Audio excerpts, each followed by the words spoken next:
Evan Hansen, and I'm the president of Downstream Strategies.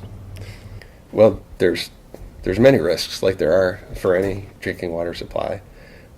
One risk is that there's transportation corridors, like interstate highway bridges over the river, or railroads along the river that transport dangerous substances.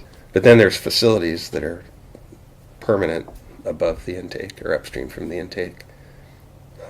And those are scattered all throughout the watershed. Some are closer to the intake and some are further away. And the ones that are closer include facilities at the Morgantown Industrial Park, which is right across the river from the drinking water treatment plant. 2 wells that were drilled in 2011, and those are the wells that Northeast Natural Energy agreed to take extra precautions on.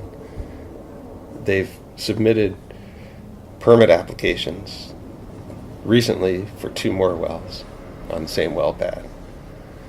And MUB is currently trying to get Northeast Natural Energy to accept the same precautions that they took last time. It's unclear whether they will this time or not. I'm Zach Arnold, General Manager of Operations for Northeast Natural Energy. So the name of the game in our industry is typically redundancy. So, we have redundant strings of casing to make sure that groundwater is protected. We have redundant valves to make sure if one thing happens, we have another valve we can close. And you can see that here on our wellhead. Where normally you would only imagine one valve is necessary to close off flow, we have 1, 2, 3, 4, 5 valves just to allow us multiple options and extra insurance that we're going to be able to shut the wells in.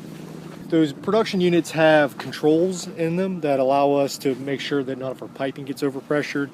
We have monitoring devices in there so we can see temperature, flow rate, all the sorts of parameters that a production engineer would want to monitor to understand how the well is producing.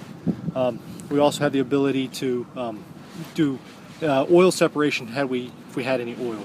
We'd be able to separate that as well in there. We program that valve with logic that says if this condition occurs, don't even ask anybody, just shut in.